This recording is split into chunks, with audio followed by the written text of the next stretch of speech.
I never imagined I'd wake up to find half my driveway gone, ripped out, crushed, and hauled away like it never existed. The sound of machinery had echoed through the morning air before I even stepped outside, but by the time I did, it was already too late.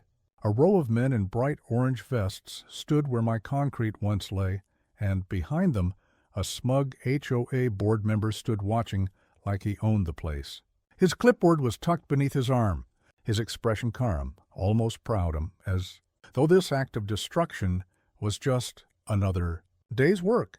They said it was a community improvement project. They said my driveway was non-compliant, but what they didn't say was that this wasn't about property lines or bylaws. It was about control and about punishing someone who refused to bow to them. I stood there that morning, barefoot on the broken gravel, staring at the damage. My car trapped in the garage. My front yard torn apart. The air still smelled of diesel and wet cement. Every neighbor who passed slowed down, their faces a mix of sympathy and fear. No one said a word. Not one person dared to challenge the HOA, not even after what they did to me. But what they didn't realize, what none of them saw coming, was that they just made the biggest mistake of their lives. Because while they were busy flexing their authority, I was already planning something they could never undo. Something that would turn their perfect, manicured neighborhood into a swamp of chaos, quite literally. You see, I've always believed that every action has consequences. They took something that didn't belong to them, and I decided to give it back, in a way they'd never forget. When the rains came, so did my revenge. By the time it was over, the HOA wasn't just broken. It was buried, and it all started with one simple question. When they demolished my driveway without asking, did they ever think about where the water would go? When I first moved into Maple Hollow Estates, it was the kind of neighborhood people wrote glowing reviews about online. Quiet streets lined with maple trees that blazed red and gold in the fall. Pristine lawns trimmed to perfection, and neighbors who waved at you while walking their golden retrievers. The HOA brochure had promised a community built on order, pride, and harmony. It sounded perfect. Too perfect? In fact, but after years of working long hours and saving every spare dollar, I wanted that peace. I wanted a place where things stayed stable, predictable, safe. My house sat near the edge of the neighborhood, right before the tree line, where the manicured lawns gave way to untamed woods. It was a modest, single-story home with a wide driveway that curved gracefully toward the garage. I had poured my own concrete years earlier, before the HOA took over the development. It wasn't fancy, just solid, functional, and mine.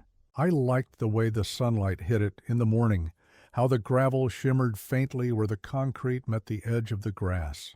It was the kind of simple detail that made the property feel like home. At first, living there felt like the calm I'd always wanted. I'd wake up early, brew coffee, sit on my porch, and listen to the distant sound of sprinklers and the low hum of lawnmowers. Kids rode their bikes up and down the cul-de-sac. Neighbors chatted about mulch, home values, and the best fertilizer for roses. It was so predictable that I sometimes forgot how quickly a peaceful place can turn hostile when power and pride start mixing. The first time I met the HOA board was at a neighborhood welcome brunch held on a spotless cul-de-sac. 3 folding tables covered with white plastic tablecloths and finger sandwiches sat beneath a large vinyl banner that read, "Community starts here." The board president, a man named Greg Whitmore, was hard to miss. Late 50s, perfectly tanned, silver hair slicked back, with mirrored sunglasses that made it impossible to tell where he was really looking. He had that firm handshake people use when they want to establish dominance in the first 5 seconds of meeting you. Next to him stood Carol, the vice president, a woman who smiled without warmth, her eyes scanning every guest like she was mentally checking them against a list. She was the type who knew every bylaw by heart and loved reminding everyone of them. Then there was Doug, the treasurer, who wore a polo shirt tucked into khaki shorts and held a clipboard like it was a sacred text. Doug didn't talk much, but every time someone brought up a rule, he'd nod approvingly, pen poised like he couldn't wait to record another infraction. Greg introduced himself as the glue that holds Maple Hollow together." He said it with a smirk, one hand on his hip, the other holding a paper cup of lemonade. "We just make sure everyone follows the same standards," he explained. "Keeps the property values high, you know. Consistency is key." At the time, it all sounded harmless. Rules about mailbox colors, lawn height, and parking seemed silly but manageable. After all, I kept my place neat. I wasn't the kind of neighbor who let things slide. But there was something in Greg's tone, a faint edge beneath the charm, like he enjoyed the authority just a little too much. Over the next few weeks, small things started to stand out. The HOA sent out weekly newsletters, and every single one had Greg's name plastered across it, complete with a president's message, written in a tone that was half neighborly and half authoritarian. Carol often walked the neighborhood in the evenings, clipboard in hand, pretending to be out for a stroll, but clearly checking up on people. She once paused in front of my house for nearly 5 minutes, pretending to look at a bird feeder across the street while jotting something down. It wasn't long before I got my first friendly reminder. A thin white envelope tucked under my doormat, stamped with the HOA logo.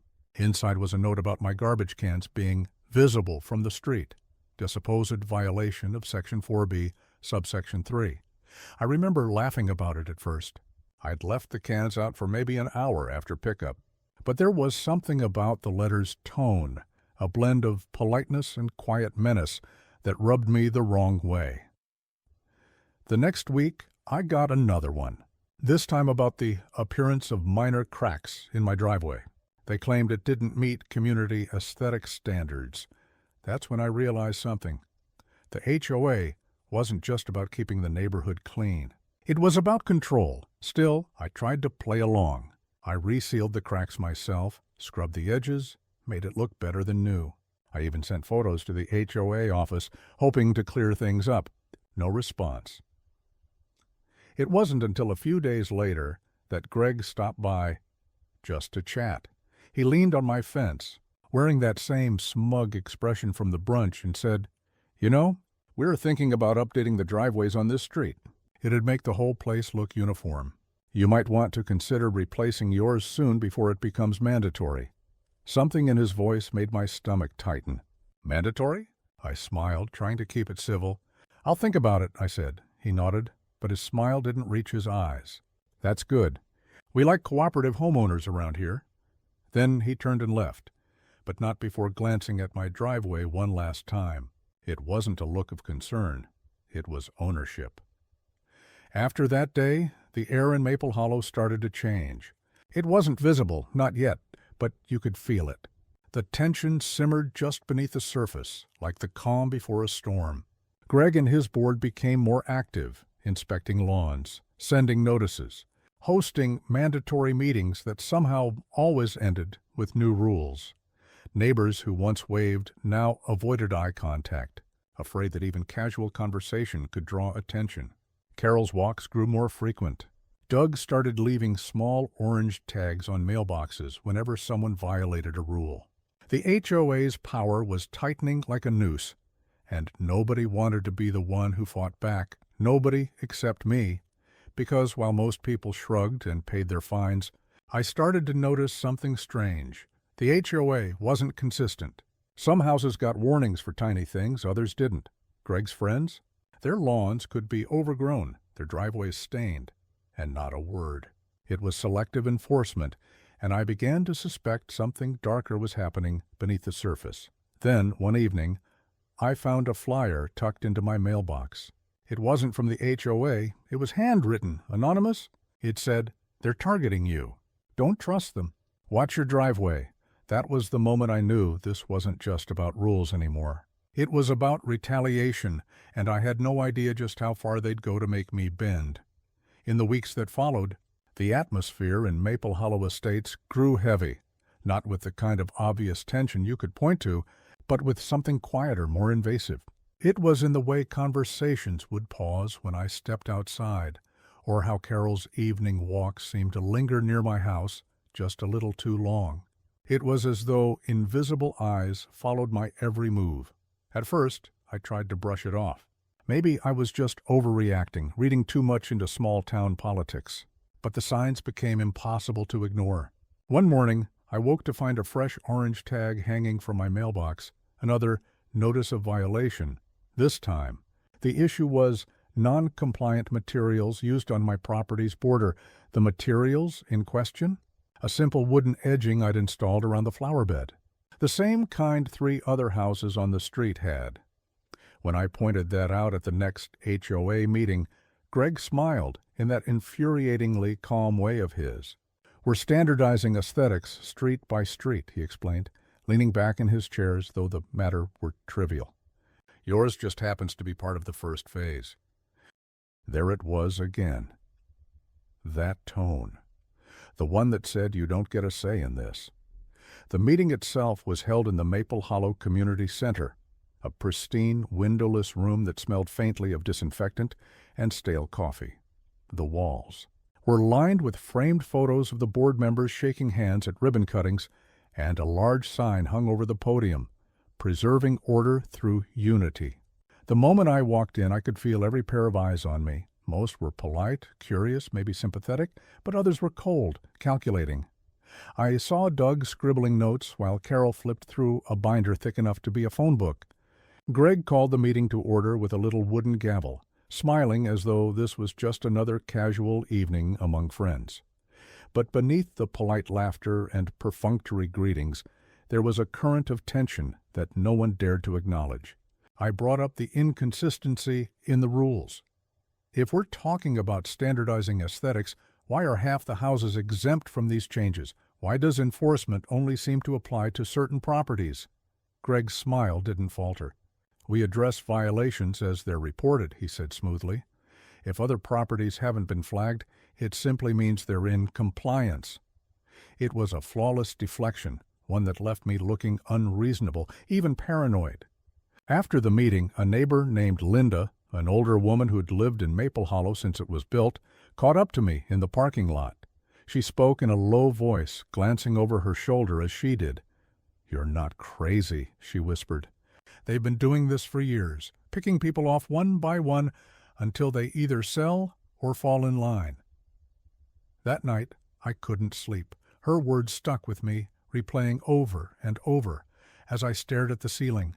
I'd bought this home to find peace, not to be trapped in some suburban power play. But the more I tried to ignore it, the more relentless it became. Next came the fines. Small at first. $50 for a driveway surface irregularity, $75 for failure to maintain property consistency, then $150 for noncompliance with improvement requests. Each envelope was worded like a formal accusation. Each one made my stomach drop. I tried appealing, of course. I sent letters, emails, even printed photographs showing that my property was in perfect condition. No response. When I finally called Greg directly, his tone was casual, almost mocking. "I understand your frustration," he said, "but these fines are procedural. If you'd like to dispute them, you can request a hearing before the board." The hearing turned out to be a formality. 3 board members sitting in judgment like a miniature court while I was given 5 minutes to plead my case. Carol read the violations aloud, her voice steady and deliberate. Greg occasionally nodded while Doug flipped through paperwork with exaggerated care. When I finished explaining that my driveway met every code requirement, Greg sighed. "We appreciate your perspective," he said, "but unfortunately, your materials and construction don't align with our updated neighborhood standards. You'll need to remove and replace the entire structure within 60 days. It felt like a punch to the gut. They weren't just fining me anymore. They were demanding I tear out part of my property. That night, I sat in my driveway long after the sun went down. The air was thick with humidity, the crickets loud enough to drown out my thoughts. I ran my hand along the concrete, smooth, solid, unbroken. This driveway wasn't just a slab of gray cement. I'd poured it myself, mixed it by hand, built it over a weekend with help from my brother. It represented years of effort, of taking pride in something tangible, and now they wanted it gone, for no reason other than to remind me that they could. It was around that time that strange things began happening. Sprinklers in my yard would turn on at random hours, even though the timer was off. A small crack appeared near my mailbox, almost like someone had deliberately chipped at it. Then one morning, I found a spray-painted X near the edge of my driveway, faint but deliberate. When I called the HOA about it, Greg claimed ignorance. "Probably kids messing around," he said dismissively. "We'll keep an eye out." But that same afternoon, a construction notice appeared taped to my front door. "Property inspection pending, HOA beautification project." I wasn't imagining it. They were planning something. Word spread through the neighborhood, but most people avoided the topic. A few whispered to me in passing, saying they had received similar treatment before, warnings, fines, harassment, until they caved. Some had even paid thousands for unnecessary repairs just to stay in good standing. One man, a retired engineer named David, told me over coffee that Greg's brother-in-law owned a contracting company that had quietly handled several of these mandatory projects. "They call it beautification," he said, "but it's extortion, plain and simple." Everything clicked into place then. The selective enforcement, the sudden rule changes, the pressure to replace driveways and fences. It wasn't about aesthetics. It was about profit. They wanted my driveway not because it looked bad, but because it was an opportunity, a contract waiting to be written. I decided to dig deeper. I started collecting every notice, every letter, and every photo I could find. I filed public records requests, spoke to past residents, and even checked property filings. What I found confirmed my worst suspicions. Greg's beautification initiative wasn't official. It had never been approved by a community vote as required by the bylaws. It was a private project disguised as HOA policy. Still, exposing him wouldn't be easy. He controlled the meetings, the mailing lists, the narrative, and every attempt to speak up was met with polite dismissal. Then, one rainy morning, everything changed. I woke to the sound of heavy machinery outside, the low rumble of an engine, the grinding of metal against pavement. I rushed out to find 2 construction trucks parked in front of my house. Men in reflective vests stood by, one of them holding a clipboard. When I asked what they were doing, he replied casually, "We're here for the demolition, driveway replacement, ordered by the HOA." My heart pounded. "There's been a mistake," I said. "I didn't authorize this." He shrugged. "We've got paperwork, signed by the board." Behind them, Greg appeared at the edge of my lawn, umbrella in hand, that same smirk on his face. "We tried to give you time," he said smoothly, "but the deadline passed. This is for the good of the community." I stood there in the rain, helpless, as they started breaking apart the concrete, the same driveway I'd built with my own hands. Each strike of the jackhammer sent shockwaves through me. Neighbors peeked out from behind curtains but didn't intervene. Some filmed on their phones. Carol stood beside Greg, clipboard ready, documenting the entire thing. Doug was there too, jotting down notes like an accountant balancing a ledger. It was the perfect display of power, public, humiliating, irreversible. By the time they were done, my driveway was reduced to rubble and mud. Greg offered a final condescending pat on my shoulder. "You'll thank us later," he said. But he was wrong, because what he didn't know was that I'd already gathered enough evidence to destroy him. The days after the demolition were a blur, a haze of shock, disbelief, and pure fury. Every time I stepped outside, I couldn't escape the sight of what used to be my driveway, now a scar of broken concrete and muddy ruts. The sound of rain hitting the exposed dirt felt like mockery. The HOA claimed it was part of their beautification. Initiative Phase 2, but the truth was clear. It was punishment. Retaliation for daring to question their authority. Neighbors passed by in silence. Some avoided eye contact. Others gave me that careful, pitying look people reserve for someone who's already lost. Only Linda, the older woman who'd warned me before, came by that evening. She brought a tray of food and a quiet word of sympathy. "They did the same thing to the Millers a few years ago," she whispered, setting down the casserole. "Ripped out